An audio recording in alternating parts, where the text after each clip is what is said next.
আসসালামু আলাইকুম রহমতুল্লাহি ওয়া বারাকাতুহু। আজকে আমি যে বিষয়টা আসলে আ আলোচনা করতে যাচ্ছি, এই বিষয়টা আমি আমার নিজের জীবন থেকে শিক্ষা নিয়েছি। আমি আ অনেক ওলামায়ে কেরামের আ সহচর্যের থেকে আমি এই জিনিসটা শিখতে পেরেছি। আর আ অনেক আলেমে দ্বীন আপনারা জানবেন। আপনারা যখন কথাটা শুনবেন আপনারা নিজেও বুঝবেন যে অনেক আলেমে দ্বীন এই ব্যাপারে অনেক কথাও অলরেডি বলেছেন। তো আমি শুধু সেই কথাটাই শুধু আমার উপলব্ধি থেকে আপনাদের সাথে শেয়ার করতে চাচ্ছি। সেটা হচ্ছে আসলে আমরা সবাই আল্লাহর কাছে চাই। আমরা সবাই আল্লাহর কাছে নিজের মতো করে চাই। এটা ভালো। এটা অবশ্যই আমাদের সবার জন্য উচিত। কিন্তু আসলে আমরা যে আল্লাহর কাছে চাচ্ছি, আমরা কি আসলে ওই নিয়তটা করে চাইতে পারছি যে আসলে আমাদের যেভাবে চাওয়া উচিত? যেমন আমি যদি একটু বলি যে আমি যদি এখন আপনারা সবাইকে উদ্দেশ্য করে প্রশ্ন করি যে আচ্ছা আপনারা কি মানেন যে আ এই জিনিসটা কি আপনারা স্বীকার করেন যে আল্লাহ কখনো মিথ্যা বলেন না? আপনারা সবাই এক বাক্যে বলবেন, হ্যাঁ অবশ্যই আল্লাহ কখনো মিথ্যা বলেন না। তো আল্লাহ যদি মিথ্যা না বলেন তাহলে একইভাবে আমরা অনেকেই এই অভিযোগটা করে থাকি যে আমি আল্লাহর কাছে দীর্ঘদিন যাবত এই জিনিসটা চাচ্ছি, একাধিকবার চেয়েছি। আমি নফল সলাতে চাচ্ছি, আমি তাহাজ্জুদের সলাতে চাচ্ছি। কিন্তু আমি পাচ্ছি না কেন? এই যে পাওয়া না পাওয়ার যে একটা অবস্থা, যে অবস্থায় আমরা বাস করছি, আমরা আসলে একটা দিক থেকে ভাবিই না যে আমরা কি আসলে আল্লাহর কাছে চাইতে পারছি? আমি এই যে আপনাদেরকে বললাম যে একটু নিজেকে প্রশ্ন করে দেখেন যে আপনার আল্লাহ মিথ্যা বলেন কিনা আপনারা বলবেন যে না। তাহলে এই আল্লাহই তো বলছেন, উদউনি আস্তাজিব লাকুম। তোমরা আমাকে ডাকো, আমি তোমাদের ডাকে সাড়া দিব। আল্লাহ বলছেন আমাদেরকে, তোমরা আমাকে ডাকো, আমি তোমাদের ডাকে সাড়া দিব। অর্থাৎ একটা জিনিস একটু চিন্তা করে দেখেন তো, আপনার আমার আল্লাহ, আমার রব, আমার মালিক, আমার প্রতিপালক আমাকে বলছেন, যিনি সর্বক্ষমতার অধিকারী, যার কাছে কোনো কিছুর অভাব নেই। আপনি চাওয়া মাত্রই তিনি দিতে পারেন। আপনি চাওয়া মাত্রই তিনি দিতে সক্ষম। সেই একজন আপনাকে বলছেন, সেই মহান প্রতিপালক আপনাকে বলছেন, "তোমরা আমাকে ডাকো, আমি তোমাদের ডাকে সাড়া দিব।" আপনি কি ইমাজিন করতে পারছেন? আপনি আমি কতটা ভাগ্যবান হলে আল্লাহ আমাদেরকে বলছেন, "তোমরা ডাকো, আমি সাড়া দিব।" অথচ ঠেকা আমাদের। আমরা আল্লাহর কাছে চাইবো। আমরা আল্লাহর কাছে চাওয়ার জন্য বসে থাকি। আমরা আল্লাহর কাছ থেকে না পেলে আমরা নিঃস্ব। অথচ যিনি দিবেন তিনি আমাদেরকে অফার করছেন যে, "আমার কাছে চাও, আমি তোমাদেরকে দিব।" আপনি আপনি নিজেও স্বীকার করছেন আল্লাহ মিথ্যা বলেন না। তাহলে আপনি যে চাচ্ছেন, আপনার চাওয়াটা কি আসলেই চাওয়ার মতো হচ্ছে? আমরা কি আসলে আল্লাহর কাছে চাইতে পারছি? কখনো কি একটা জিনিস ভেবে দেখেছেন? যেখানে ধরেন যে আপনি আপনার কোনো ফ্রেন্ডের কাছে বা আপনার কোনো নিকটাত্মীয়ের কাছে আপনি যাবেন। যাওয়ার পরে আপনি তার পাশে বসলেন। আপনি তার কাছ থেকে ৳১০,০০০ নিবেন। তো আপনি তার কাছে কিভাবে চান? আপনি তার প্রবলেমটা নিজের মতো করে খুলে বলবেন। যে আমি আসলে এরকম করেছি। আমি অনেক বিপদে আছি। সেদিন আমার সাথে এই ঘটনা ঘটেছে। আপনি যদি জানেন আপনি খুব কষ্ট পাবেন। আসলে আমি খুব বিপদে আছি। আমাকে ৳১০,০০০ দেন। নিজের কষ্টগুলোকে নিজের মতো করে এক্সপ্রেস করবেন। why not? আমরা এটা কেন আল্লাহর সাথে করতে পারছি না? একটাবার কি একটু আমরা ভেবেছি যে আমরা আল্লাহর সাথে কেন নিজের কষ্টটা এক্সপ্রেস করতে পারছি না? আমরা নিজেকে কেন আল্লাহর কাছে মেলে ধরতে পারছি না? আমরা কেন নিজেকে আল্লাহর কাছে উপস্থাপন করতে পারছি না যে, "আল্লাহ আমি এই সমস্যাটাতে আছি।" হ্যাঁ, আল্লাহ সব জানেন। কিন্তু আপনি হয়তো বলবেন, "আল্লাহ সব জানেন এর জন্য আমি আল্লাহর কাছে চাই।" হ্যাঁ, আল্লাহ সব জানেন। তো আপনি কি আল্লাহকে নিজের মতন করে আপনি কি এই হাদিসটা জানেন যে আল্লাহ বলছেন যে আমি রাসূল সাল্লাল্লাহু আলাইহি ওয়াসাল্লাম বলছেন যে আল্লাহ তার কাছে তেমন যে তাকে যেমন ভাবেন। অর্থাৎ আমরা যদি আল্লাহকে ক্ষমাশীল হিসেবে জানি, আল্লাহ আমাকে ক্ষমা করবেন। আমি যদি আল্লাহকে পরম দয়ালু হিসেবে জানি, আল্লাহ আমার প্রতি দয়া করবেন। আমি যদি আল্লাহকে একজন আ পরম বরকতময় ভাবি, তিনি আমার উপর বরকত দান করবেন। অর্থাৎ আমার চাওয়ার সাথে আল্লাহ আমার সাথে সেই বিহেভিয়ার করবেন। তার মানে একটা জিনিস কি আমরা আসলেই ভাবতে পারছি যে আমরা কি আল্লাহকে আসলেই সেভাবে ডাকতে পারছি কিনা? আল্লাহর যে গুণবাচক নামগুলো আছে, এই নামে যেমন যখন আমরা আল্লাহর কাছে ক্ষমা চাচ্ছি, তখন ইয়া গফুরুর রহিম বলছি কিনা? আমরা যখন আল্লাহর কাছে রহমত কামনা করছি, আমরা ইয়া রহমান, ইয়া রহিম বলে চাচ্ছি কিনা? অর্থাৎ আল্লাহকে আল্লাহর যে সিফাতসমূহ আছে, তা দিয়ে ডাকছি কিনা? আমরা নিজেকে এক্সপ্রেস সেভাবে করছি কিনা? আল্লাহ, ও আল্লাহ আপনি কি জানেন আমি না আজকে মানে নিজের বন্ধুর মতো আচরণ করেন না ভাই। মানে আসলে আমরা আল্লাহকে বন্ধু হিসেবে গ্রহণ করতে চাই। আমরা কখনোই আল্লাহর বন্ধু হিসেবে গ্রহণযোগ্য না। আমরা সেই কাতারে কখনোই যেতে পারবো না।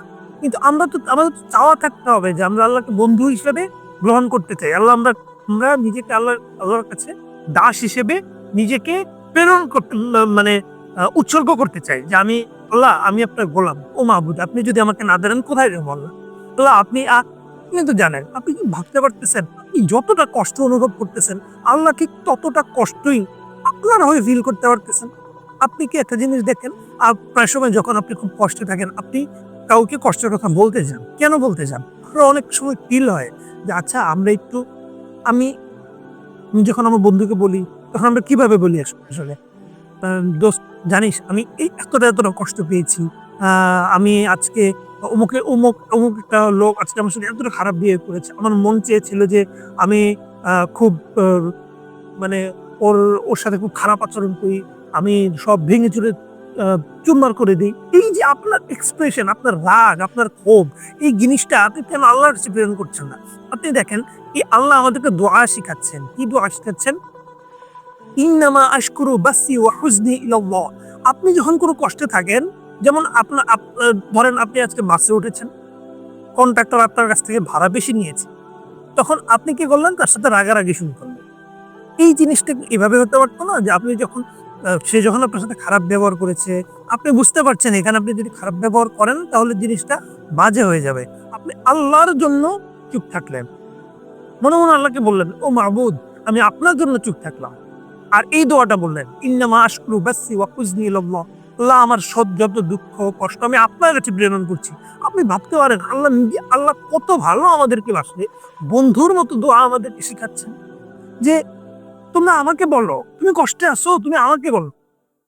আমার বান্দা তুমি কষ্টে আছো, তুমি আমাকে বলো। তোমার কি প্রবলেম তুমি আমাকে বলো।" কোথায় পাবেন এমন মাবুদ? কোন ধর্মে পাবেন এমন মাবুদ? কোথায় পাবেন এমন আল্লাহ? আমাদের আল্লাহ একজন।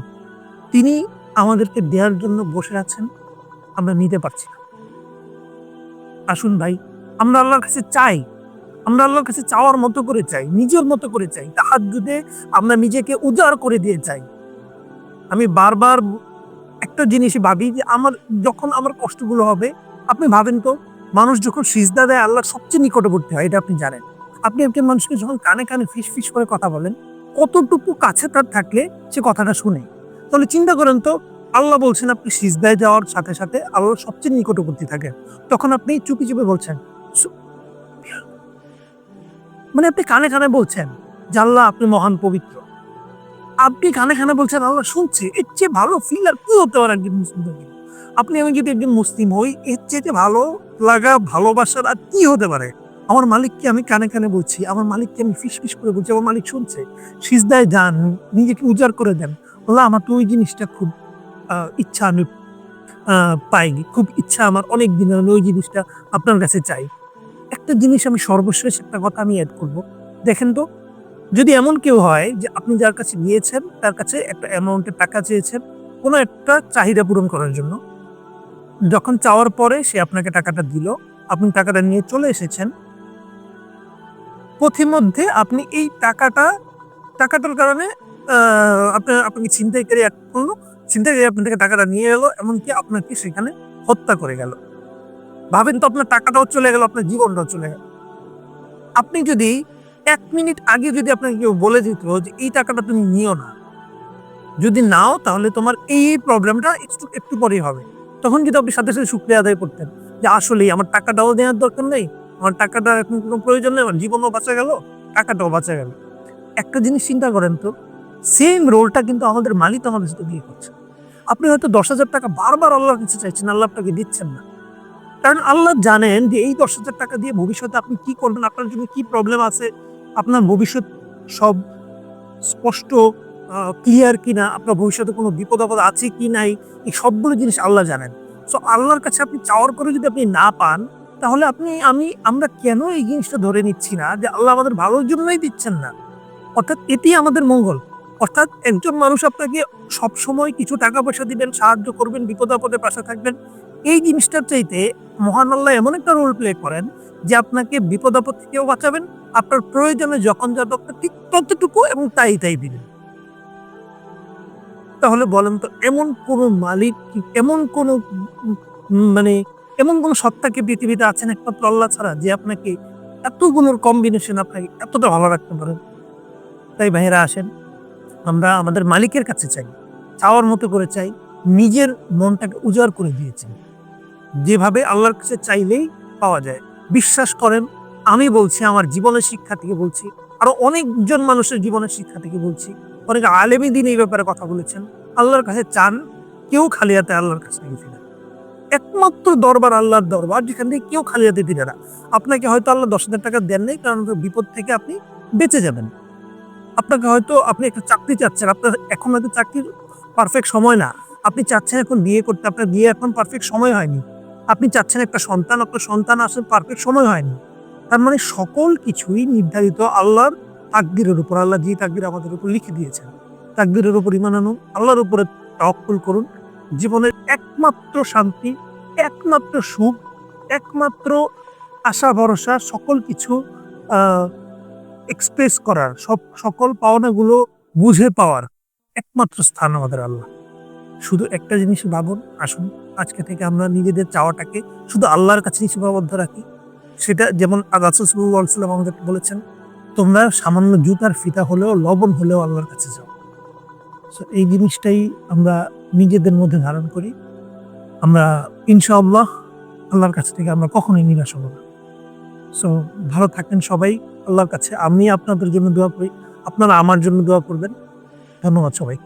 আসসালামু আলাইকুম ওয়া রাহমাতুল্লাহি ওয়া বারাকাতুহু।